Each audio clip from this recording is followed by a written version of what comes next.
Ning maninito atiyahu. Si Momba ang Jano sa isang jacket, si Niiko ang tuta rin. Pumunta sila sa Papua New Guinea kung saan lumalago ang mga Rani Forest, handang mag-explore at magsaya. Mula sa malalaswang palengke hanggang sa mga berdeng puno, handa na sina Momba at Niiko na lumipad. May mga sayaw ng tribo at kultura na makikita. Sa Papua New Guinea sila'y tunay na masaya. Si Momba at Niiko nag-explore, may kasiyahan. Sa Papua New Guinea malaya at ligaya. Mula sa mga lush na kagubatan hanggang sa matataas na bundok, sa Papua New Guinea sila'y umaabot sa langit.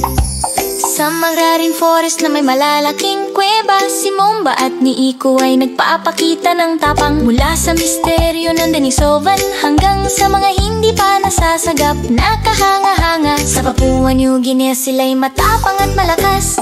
May mayamang kultura at hanging island. Si Momba at Niiko ay nag-i-explore ng may kaginhawaan. Mula sa makukulay na palengke hanggang sa nakatagong mga bahura, sa Papua New Guinea sila'y nakakahanap ng bagong paniniwala. Si Momba at Niiko nag-i-explore, may kasiyahan. Sa Papua New Guinea malaya at ligaya. Mula sa mga lush na kagubatan hanggang sa matataas na bundok, sa Papua New Guinea sila'y umaabot sa langit. Mula sa mga tribo ng Mekeo hanggang sa mga malalim na kuweba, si Momba at Niiko ay nag-i-explore at tumatalon.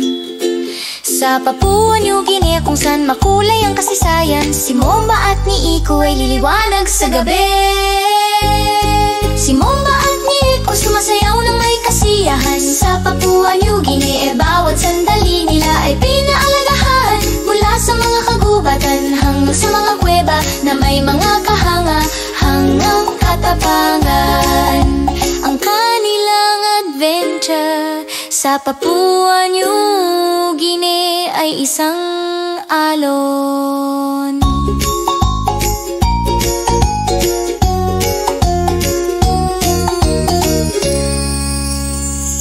Tulad na ang i-share, mag-subscribe, sumama sa amin, Momba at Niiko, laging sa plus! Sama-sama tayong mag